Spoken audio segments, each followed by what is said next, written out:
Hello, everyone. Welcome back to Conscious and Connected during COVID-19. We have been doing this for, 2 months now. Isn't that amazing to think that we've been surviving this pandemic for that amount of time? I know it started before then, but what we've been experiencing. And just a reminder, Conscious and Connected is a collaboration between Integrative Counsel with Dana Wood and myself, Jennifer Carey.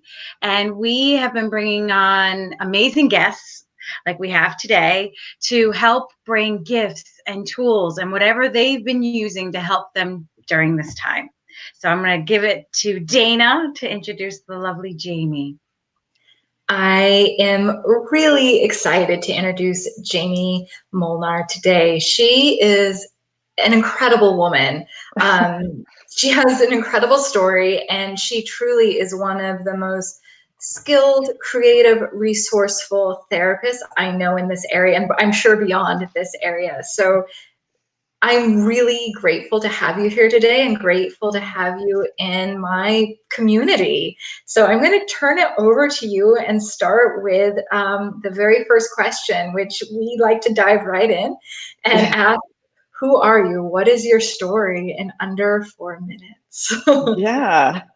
Well, thank you for that. First of all, that lovely introduction. I think as healers, it's kind of nice to hear other folks kind of sing your praises sometimes because we are serving others so often. So I appreciate that. And thank you. Who am I? Gosh, I read that question. I'm like, really? I don't know. There's so much to say. So I guess I'll start with like the standard kind of Western culture introduction, which is, I am a licensed psychotherapist. I'm a holistic life coach. I'm a registered yoga teacher. And I'm just really passionate about mind, body, spirit living. I believe in that trinity, in that way of being. And it really came out of my own journey of self-discovery, journey of healing, and also my professional kind of journey as well. And those two worlds kind of collided and then joined. And now here I am talking about everything related to mind, body, spirit living, how to help you be healthy, happy, whole, how to help women connect with their inner spirit, the inner divine, the divine goddess, be present, be whole, be true, be authentic, be empowered. So that's really, in a nutshell, kind of who I am. And that permeates not only my professional world, but my personal world. So that's very much a blended identity for me. They're not separate. It's just kind of embodies everything that I think about, do, kind of focus on regularly. So yeah, that's me. And you did it in like under 2. Oh, cool. Yeah. All right. Yes. So what I love about you, Jamie, is you, what's the term? You walk your talk, or you walk your talk. That's the term. Like you really are through and through everything you say you are, both professionally and personally. And the fact that you've been able to blend these things that are so important to you in both realms of your life and bring those together, I think is inspiring. And so much of what I try to help people with, right, is that coming together, and you've done it. And it's always, a work in progress forever and ever, but it's really just when I meet you, and meet with you and speak with you, you can tell it's so authentic and genuine. Yeah. Took a while to get there. I'm not gonna lie. Right? Like isn't it amazing? Yeah, and it's amazing how when you do go through the healing yourself, right? When you actually do the work and you do all of what you mentioned, like the self-discovery and the integration of the mind, body, and soul. And when you do that, then you can be a teacher and a helper for it. And then you do have the compassion for others in that situation because you know it. Like Dana's saying, you live and breathe it. Yeah. Yeah. I just, I went into the field not really knowing what I wanted to do. Actually, I was a film major back in college. Wow. Yeah, I thought I was going to be out in Hollywood directing films when I went into Wow. college. I could actually see that, Jamie. In your other life, yeah. Yeah, Wow. many lives. So yeah, that's where I started, and now I'm all the way over here. So talk about the hero's journey home. Yeah. So That's amazing. yeah. I could almost see how it's integrated though, because Oh yeah. it's life stories, right? So Yeah. now you're just directing them in a different way. Yeah. Yeah. Well, and so when I was in college, I was like, well, I'm going to take philosophy and psychology classes because that was the time when like Fight Club came out, right? And we're all looking at like the existential kind of crisis and identity. And I'm like, yeah, I need to take classes so I can really be a good filmmaker and have a message. And that's how I kind of fell into this world. I went into the philosophy world for a while and then stumbled into neuropsychology, which I then went down that track and was kind of in that neuroscience world. And then now I kind of ended up like where I am now, but that's how it all started. So I've been on this journey for a long time, unknowingly during some of it, but yeah. I love it. And once again, that's an inspiration for our audience, because how many times are people like, oh, I don't know what I want to do, and they anguish in that. And you're an example of it's okay. The road can be winding. You may not even know what you want to do, but you still end up where you're supposed to. Yeah, every experience has meaning. I truly believe that. And I've held a lot of different positions, and I feel like it's contributed to my my ability to serve others in the way that I can now because I've had all those experiences. It hasn't been like a linear one track kind of life for me. And so now during that time, I don't know, like it's harder to see it when you're in it. And I totally get that. But looking back, I'm like, wow, yeah, that was the universe was sending me on my path. Like it needed to happen, Mm-hmm. Oh, I love that. Love that. So, Jamie, I'm so curious. What have you been doing and what have you been using to help you through this time of uncertainty and fear? Yeah.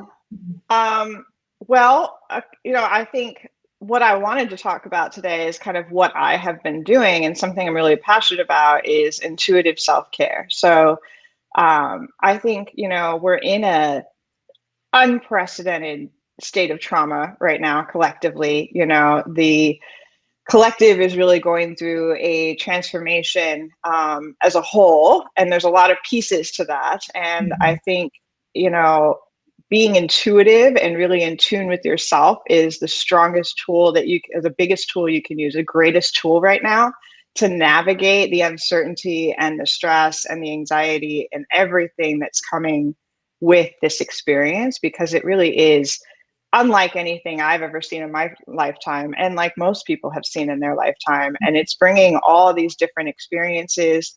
It's bringing out, our own traumas, the shadow self, the pieces of ourselves that maybe we hide or are ashamed of or don't let out or haven't integrated. And then we're also seeing that in other people, and all those interactions are happening regularly. And so it's just a lot to take in. So I think for me, it's been about being really intuitive, going inward even more, like really focusing on my body and listening and really hearing what it's saying to me, really reflecting each day on what it is that I need for that day. Just again, it's just being very in tune, slowing down, listening, which is something I teach a lot anyways. But in a time like this, when it's just so chaotic and so uncertain on so many levels, the answers that we seek are in the silence, right? And a lot of us distract or we are distracted, and so we have to kind of be willing to go in. So that's what I mean. And I I know some people love structure and routine, and that's great. I think, again, you have to just that intuitively feel right for you. For me, it's, every day feels different. Some days I am on it, and other days I am like dragging. And I just kind of have to be okay with that and do what I need to do in that moment. So I plan out my week. I still plan out my schedule and look at all the pieces that I have to fit into the puzzle. But each day I allow that flexibility and adaptability based on what my mood is and what my energy levels are and how I'm feeling, so that I can kind of move, ebb and flow through this rather than feel like I'm fighting a wall all the time or pushed up against something that I can't overcome. Wow. What compassion and gentleness and wu wei, right? With the wu wei's going with the flow. I love it, Jamie. And I love that this is your focus, that you've kind of honed in on really sharpening the intuition and listening to self. Yeah. Well, it's so important. Oh, go ahead. Oh, Jamie, I'm just curious because I think, there's been some misconception around what intuition is. And I would love to hear your thoughts on helping the audience understand intuition. Yeah. So intuition, for me, comes in many forms, actually. Like, intuition is really that inner voice. It's your authentic self. So I believe in the connectedness. So I'm a yogi. I, very much believe in the yoga philosophy, yoga way of life, and that's integrated in everything that I do. And so I believe in the interconnectedness. And we see that with Carl Jung too, in his writings and his works, right? Like this idea of the collective unconscious. We are all connected to this energy that we may not be able to see or feel with our five senses that we currently have, but it's there. And we access it through things like dreams and intuition and symbols and archetypes throughout our lives. And so intuition is being able to tap into your kind of inner world, your true self, your energy, as well as that collective energy that we're all a part of. I call it the divine, right? Like, that's the divine that we are all a part of. And so being able to tap into that through things like dreams, through things like breath work, right? Meditation, learning how to hear your inner voice and really know who you are, what it is that you need in that moment, and what it is that you don't need, right? And being true to that. I also believe in spirit guides. They're part of that connected energy, whether it's ancestors, whether it's,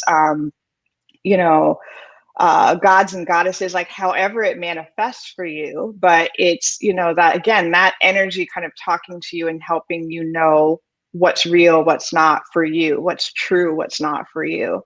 So for me, that might be kind of like a long-winded explanation, but that's kind of, when I think of intuition, I think of like not only our true authentic selves deep within that we're born with in this world, and then when we transition, we will continue with that, like that piece of ourselves when we transition out of this world, as well as that connected energy that we tap into and are a part of.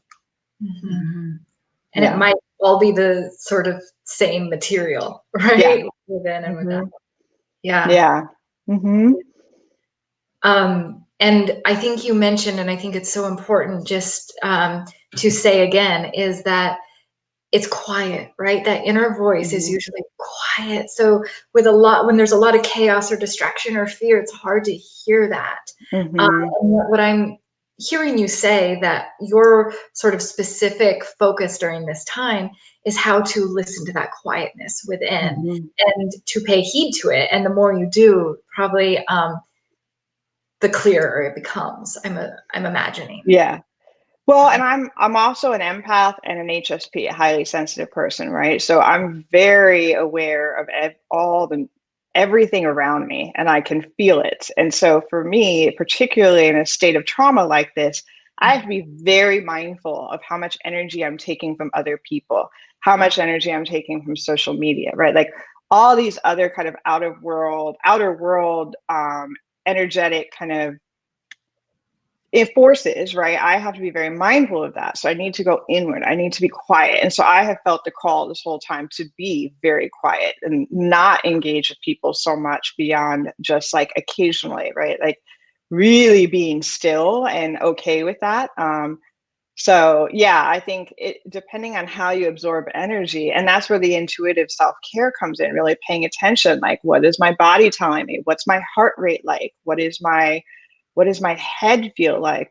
My stomach, right? Like really tuning into all the different aspects of your body, and what are the messages that your body's telling you right now? Like, what is it that you need? What's going on internally? And that kind of guides you throughout your day. And so that's really what I've been focused on. And I've always been focused on this, but again, I'm like everybody else. I can get distracted and stressed and anxious and all the other things, and kind of get, just disconnected from that piece of myself sometimes. So I felt the call to really go in during this time. It's like the great pause. I've heard people calling this like the great pause. A lot of people are going inward and like reconnecting with their feelings, really thinking about like, who am I and what do I want in my life? And it's been forced, but it's still happening, Mm-hmm. Yeah. I have so many questions. I want to dive and swim and talk about this, but I know that we have to go to what you are planning to, I know it's related to this, to bring to our audience, but of course I want to dig, but. Yeah. Well, so I believe in keeping it simple, right? Like simplicity is key in all of this. And so I believe that if you're, wanting to really explore intuitive self-care and understand what that means, it starts with writing like a toolbox, right? So the first step that I would recommend for people interested in this and like, yeah, this sounds right. Like, what do I do? Sorry, the headphones are coming out. I need to get a different size. But yeah, so the people that are like, yeah, I want to do this, like, where do I start?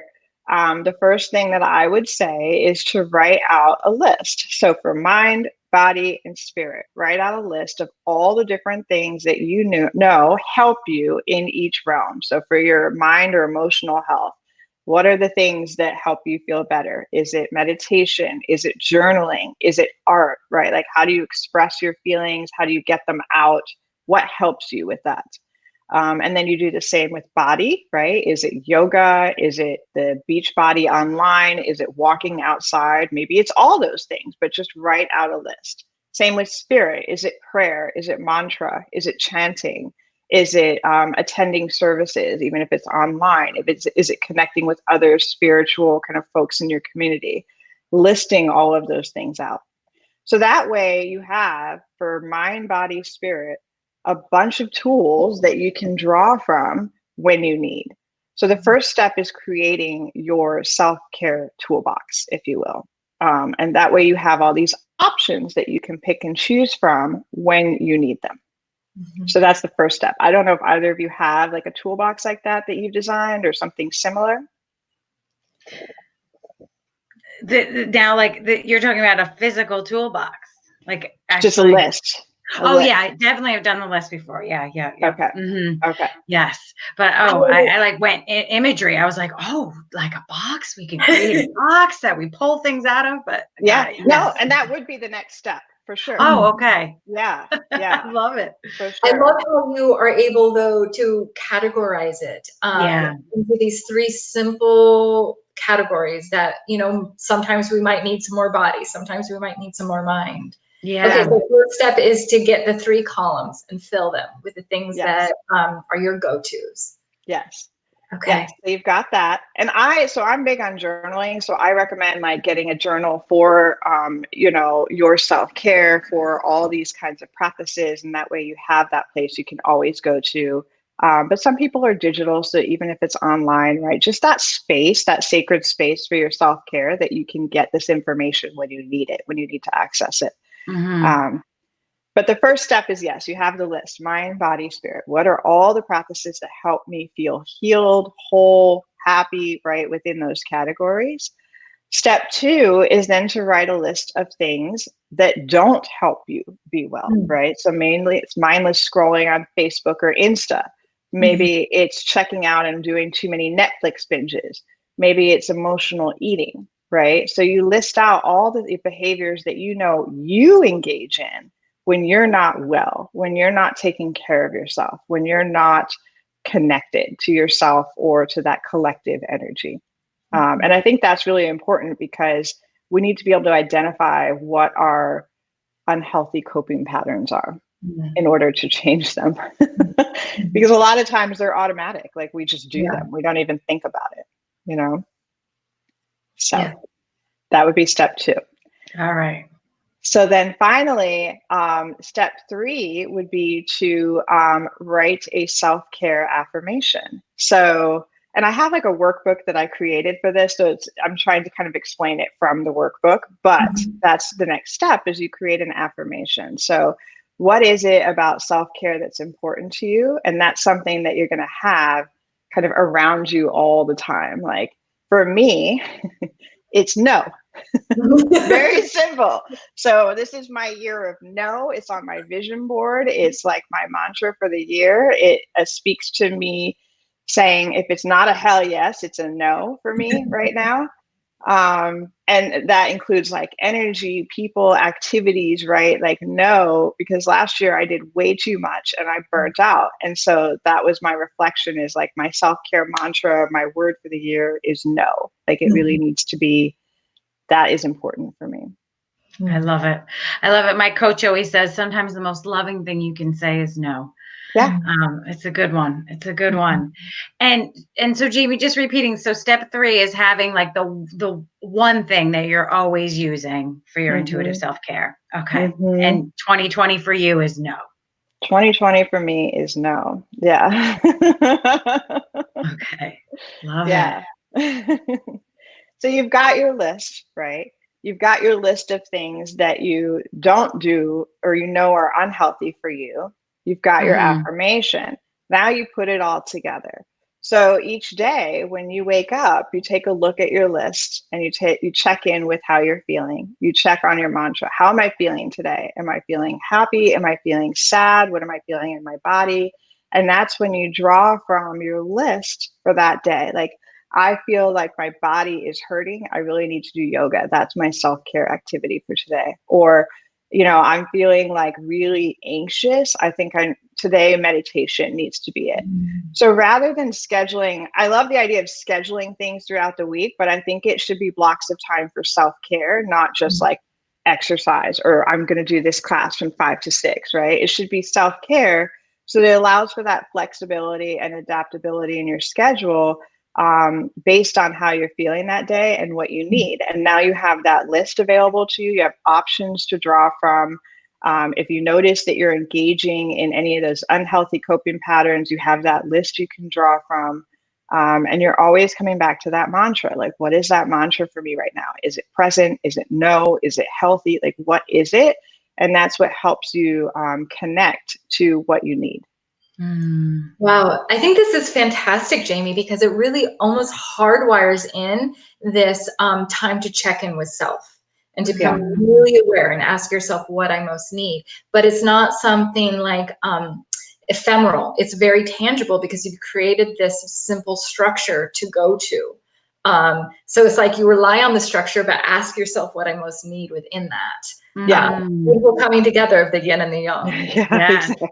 I know. I was going to say that. You know, Dana and I have been talking a lot about that and about how this time is really forcing both of us. It's kind of something we have in common right now to be more in the yin, even when we're in the yang, to be more in a receiving mode. And I'm finding, Dana, that Jamie may be an expert in that.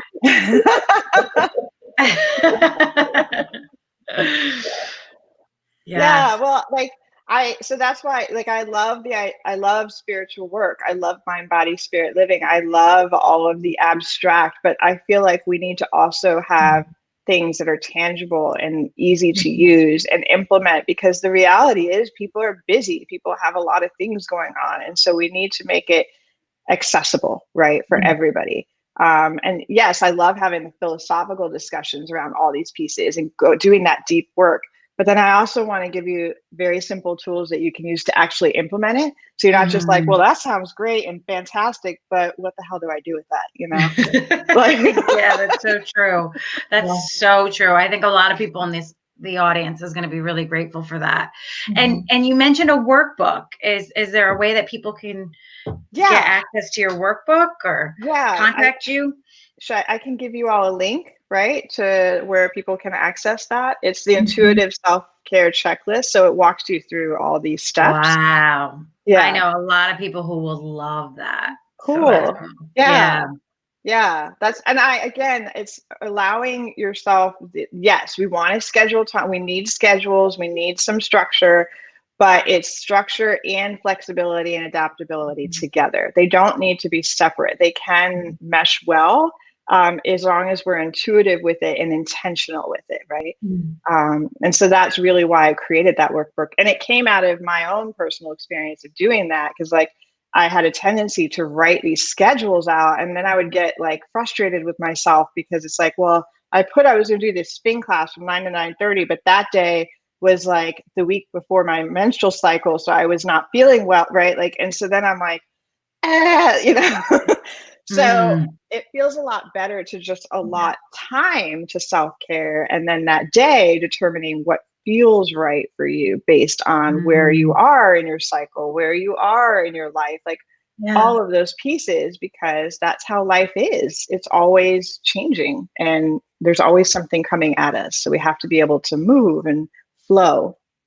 Yeah, it's such a simple shift, but could have, I think, really profound effects. So thank you for sharing that with us. Yeah. And certainly all your contact information is going to be below as well. So from the website, do they get the checklist, or is it a separate sign up? Yeah, no, they can get it from the website, but I'll leave like a direct link so they can just get it, like a landing page that you can go to just directly and access it. Yeah. Perfect. Wow. Thank you so much. Sharing. How we can all begin to access our intuition with honestly a pretty simple formula that we could all do today. Yeah. Take care of yourself in a way that feels right, not like what everybody else is doing, not what you feel like you should be doing, right? Like actually do what feels accurate and right in that moment. And that is how we navigate times like this. Be kind to yourself, give yourself grace, give others grace, right? That's really hard to do, but the more that we take care of ourselves, the easier it is to do that. And that is what we all need right now, given the state that everybody's in. Nobody's doing exceptionally well right now, and that's okay. Like we can just be okay with that. Yeah. Wow, you do walk the talk.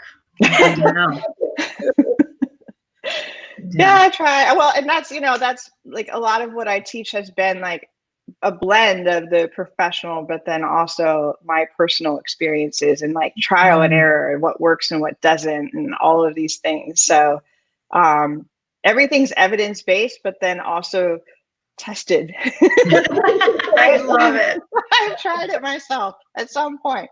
So love it. Jamie, thank you again. Such a pleasure. Thank you so much for having me. Yeah, this has been great. I love this series. I love what you're doing. I think it's really needed and really wonderful. So thank you for inviting me to be a part of it. I've enjoyed chatting with you all. Thank you so much. Thank you, Jamie.